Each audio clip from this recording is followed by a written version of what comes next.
Matrimonial home mi o. Àwọn attack mi nínú ilé o lẹ ń wò wọ́n yìí o. Kala àwọn court sheriff bí kan wá evacuate gbogbo ẹrù mi. O na tin kó tán tin jù sílẹ̀ látòkè. Many of my things have been badly damaged. Oh no, this is my matrimonial bedroom. O na ti evacuate gbogbo ẹrù ẹ yìí. Ẹ gbà mí o. Ẹ gbà mí lọ́wọ́ John Ota Omale o àti stepson mi Ọlálékan Ajíyọ. Àti barrister Faniyi èmi fúnra mi mo gba barrister Faniyi tí mo employ ẹ o to process letter of administration for me ló bá bẹ̀rẹ̀ tí ń ta property ọkọ mi o àti matrimonial home mi tí lé mi jáde kúrò ńbẹ̀ o.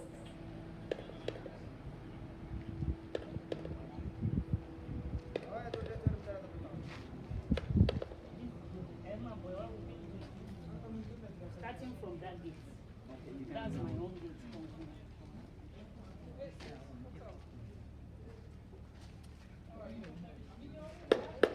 I want well-meaning Nigerians to save me from John Ota Omale because he has been telling me, he faced me and told me that he will show me that he is a policeman, that he will even kill me, that if not because of religion, that he knows what to do to me, he knows where to put me, he knows how to silence me.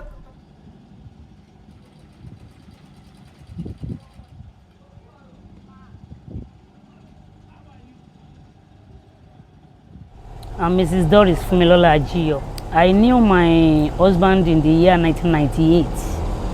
We got married in 1999. During that time, somebody came to market this plot of land. It was a virgin land. To my then landlord, one of the Omolinles, the Anishere. So through that process, my so-called husband got to know about the land. Then we now process it. It was purchased by my husband then, which he promised me that he is going to build the house for me. Then being a builder, I work with AfriBank. I was a banker then. Then I have to exhibit my profession by bringing the plan, supervising the project till we finished the project. Around year 2000, we now moved in to this place. Till 2011, my husband died in fire incident. I was legally married with my husband with my pictures and a video to show for it. We wedded at Celestial Church of Christ. It was his church. It was the one that introduced me to Celestial. So that is where we did the wedding. An engagement introduction was done. Both in my family and with his family. I bore 3 children. I lost 2. It was remaining 1, my daughter, Precious Ajiyo, now getting to 17 years. Before he died, I was pregnant. So after his death, I think through the stress, I had stillbirth. So since then, I've been staying alone as a poor widow until they call me from his working place that I should come and process his gratuity. I called the family and I talked with my family as well. A friend of mine, Mr. Awushika, Akidele Awushika, introduced a lawyer to me, Lawyer Adeniran Ayotunde Faniyi, to process letter of administration for me, because they said I must produce letter of administration before the gratuity can be completed. So during that process, it was doing well. All of a sudden, like after a few months, he wanted to take advance of me, telling me that maybe the person that introduced me to him was my boyfriend. That since we are no longer in friendship, he wanted to take over, which I said no. I rejected him totally. He now told me that he wants to see me. He took me to a Sherry. There's a beer parlor at Sherry Roundabout, maybe New Edition, the name of the place. He invited me on one Saturday like this. I went there. When I got there, it was like I should sit down. They should serve me beer and pepper soup. I said no. This place is very close to my shop. I am a public figure here. I can't be sitting beside the roadside and be taking such. And I said, I should sit down. Now he wants to have some chat with me. I said, Oga, I am pregnant. I've found another husband. He was mad at me. The moment I said so, he shook to the extent that the beer he was having in his front fell off. Now I said, you will lose all your benefits. You will lose all your benefits. Who knows? Maybe some of Ajiyo people will still want to remarry you. Even my late husband's children, I say, the children that I baited for, that they are using their name to call me, will come and be mounting me to marry me. I say, it is impossible. And I say, I'm supposed to keep myself. I don't supposed to be pregnant by now. I say, how many children am I having? I'm having only one. If God says I will still have more children, why not? I was annoyed. I remembered he mentioned I will lose all my benefits. The following month, I saw a paper pasted on my door. Meanwhile, before that 1 month, I've been receiving threatening messages on my phone that was telling me he waro, maybe a war, waro, that I will go to where my husband traveled to. I will not return because of this house if I did not pack out within 7 days. It was the 3rd day I saw a letter that I should vacate the place within 7 days, that it has been sold to Reverend John Otaomele. I quickly called him. By Safaniji, I saw so on my door. He said, yes.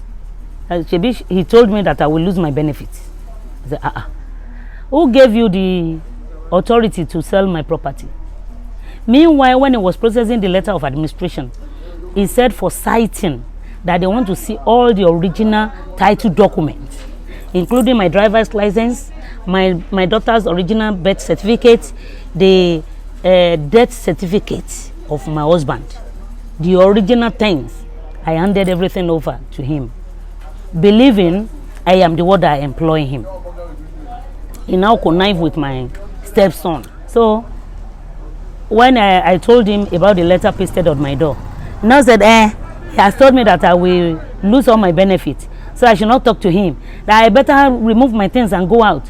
That the man is a top rank in a police, that he has served in a Panti, he served somewhere, he served this, he served that. That he will discipline me, he will treat my fuck up. That because he knows that I'm a stubborn woman. After that month, they arrested me at Area M.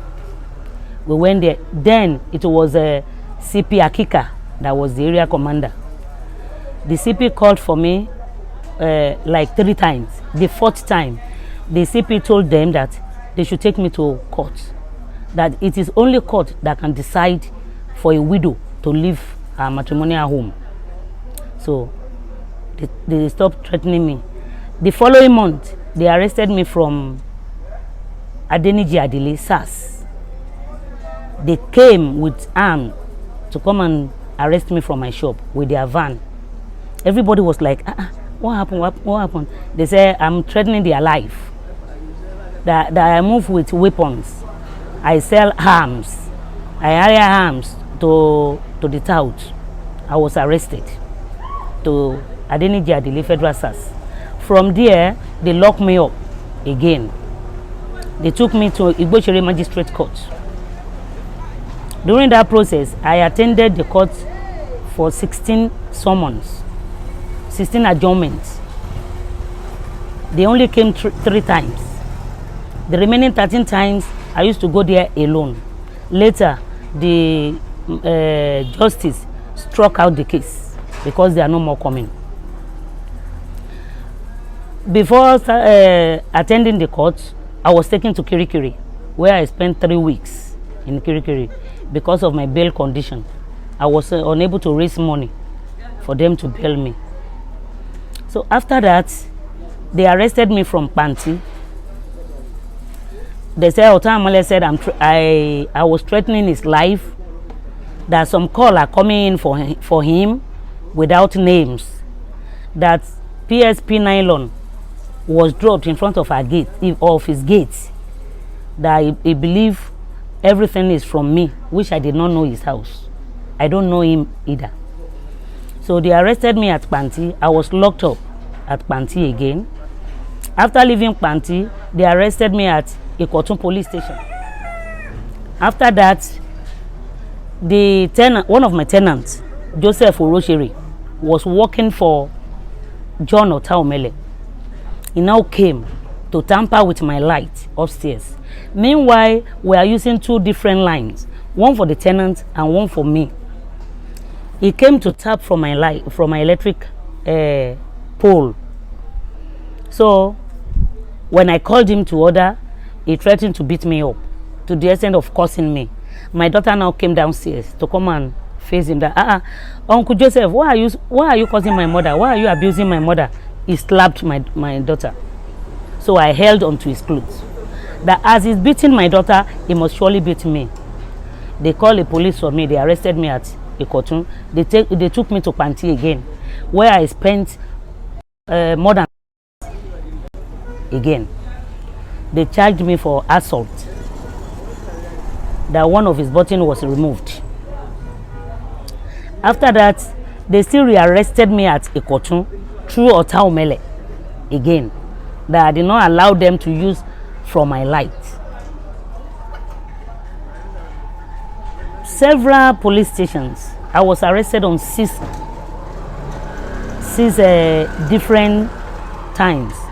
Then I went to Kirikiri twice through this Otaomele. He took me to Land Grabber, that I grabbed his house from him. When we got to Land Grabber, they kept on telling us to come back. That is harassment. The final stage, they were 17. They even brought one of my agents, Olafatia. It was when we got to Land Grabber that Olafatia told Alhaji Arole, the Land Grabber chairman, that he was the one that perfected the documents of this house for them. The survey plan and the building plan. That they paid him 150,000 to go and perfect it so that they can be able to sell the house for Taomele, which the documents are not from me. The only one I gave to Fanny was deed of assignment, which my husband did not sign it. So from there, the Land Grabber chairman now told Otaomele that if you want this house, it's better you talk to Madam. Whatever Madam wants to take from you, talk to her. And I told them that I'm not selling my husband's house. I have a child for him. That is where I've been married to. I cannot sell the house. Even if the house must be sold, it will not be for John Otaomele. That was what I said. And Alhaji Arole regarded John Otaomele as a victim, that he should go back to go and collect his money. That since there is a letter of administration, which I am the #1 administrator, that the house cannot be sold to anybody without my consent, that the sales is null and void. Otaomele was told that day. Later, he stopped coming here. There's one of my tenants, Stephen Martins Ifeakoyebadi, was working with Otaomele. Otaomele used him as his agent, watching me wherever I'm going, whatever I am doing.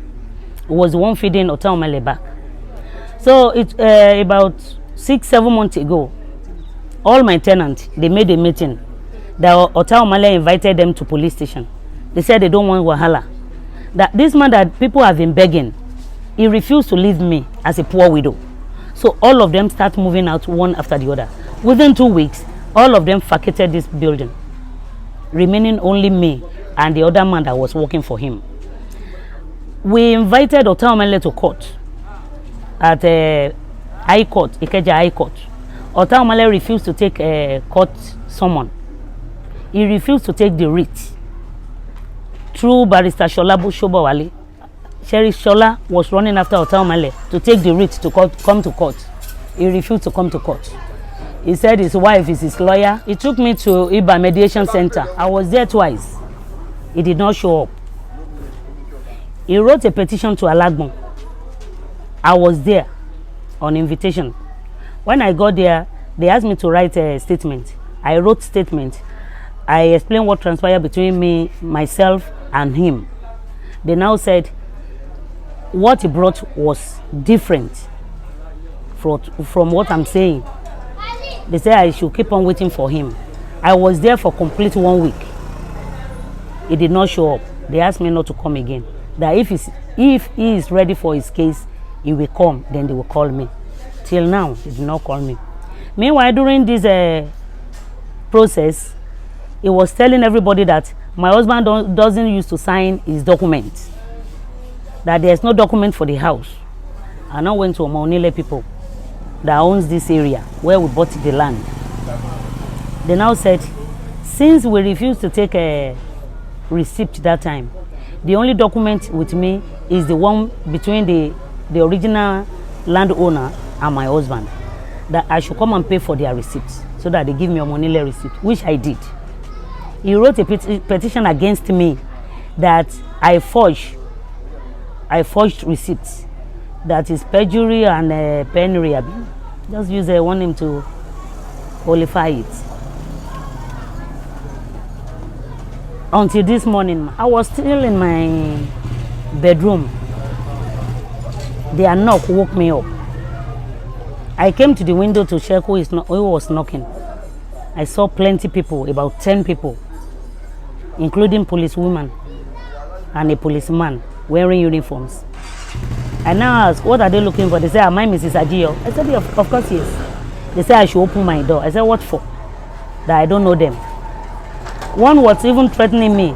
Now, where is the carpenter? The carpenter should come and do his work. I said, to do what? They said they want to remove the door.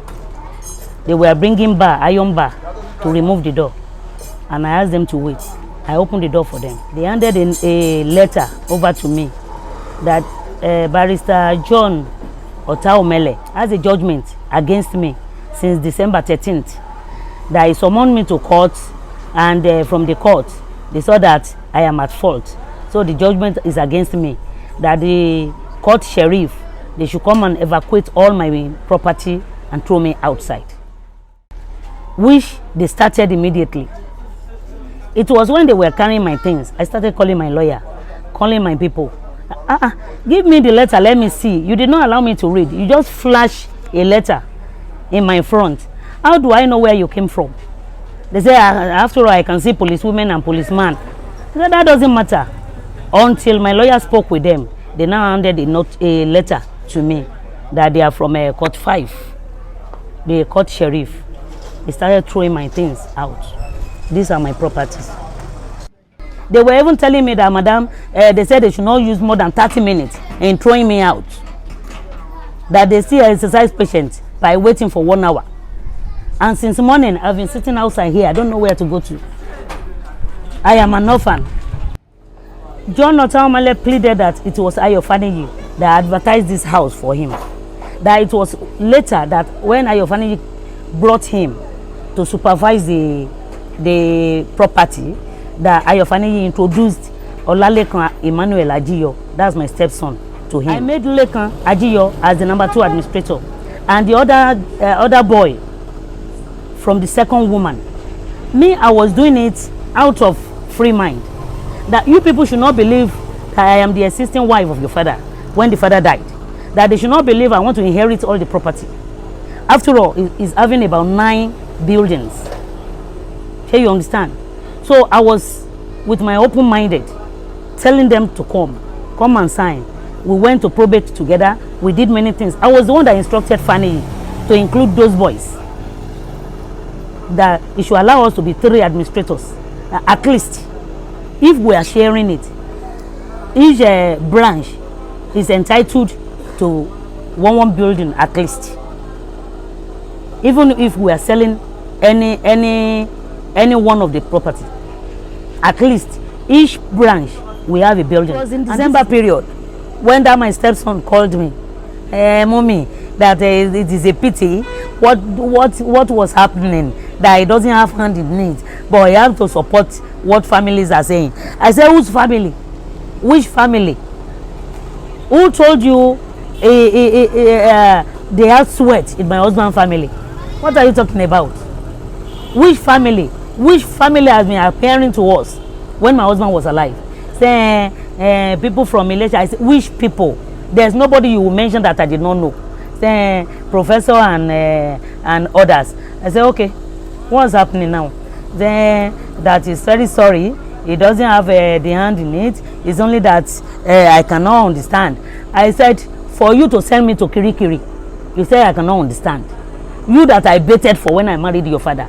It was not like, mommy, he doesn't know that they took me to that extent. That I even traveled. That I was talking to Fanny when Fanny said they took me to court. That I was questioning Fanny that what is mommy doing in court? To the extent of taking mommy to Kirikiri.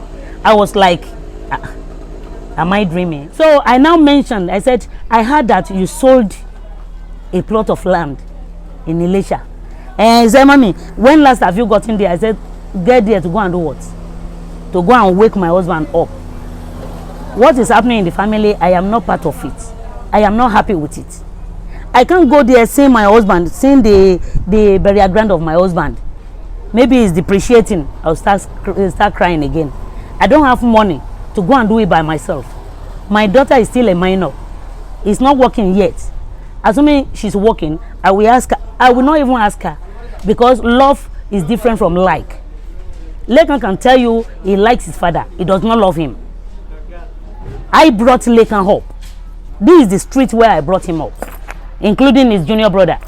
The junior brother is in the UK now. He has traveled to UK. So I believe whatever he is doing to his late father, let him continue doing it. God is washing him. So he owned up that he has sold a plot of land, claiming that he wants to use it to develop the house. I say, how much are you going to sell a plot of land in Elisha that you are planning to raise a story building with it? Is the money out to 5 million? He now shelved the side. There's another house very close to this place. It's an extension of Governor Road. Twin 3-bedroom bungalow on a very spacious land.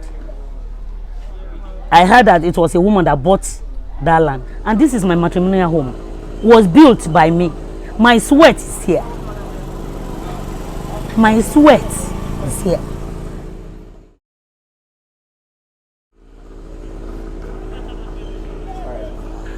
It is only Professor Femi Fadiora. He used to be an uncle to my husband. He's living at Oshogbo, and now your family is from Oshogbo. He has been going to Oshogbo to pollute Professor's mind. Professor never know where my husband is placing his head when he was alive, and he doesn't know any property of my husband. It is what they told him that he believed in. I know Professor is doing this out of jealousy. They really want my husband to be dead. They wish him dead, and now he's dead. They want to waste all his resources, which they are succeeding in doing it. I want well-meaning Nigerians to save me from John Otaomele, because he has been telling me, he faced me and told me that he will show me that he's a policeman, that he will even kill me, that if not because of religion, that he know what to do to me. He knows where to put me. He knows how to silence me. So I want well-meaning Nigerians to save me, to keep me from this trash. I still have a daughter that is in secondary school. What will be her future? I am a poor widow. Because of all these cases where they were taking me to bail me from this station, bail me from Kirikiri, bail me from here, I lost my business. I was into buying and selling. I owned a supermarket. But now I'm living from hand to mouth. I'm begging before I can eat.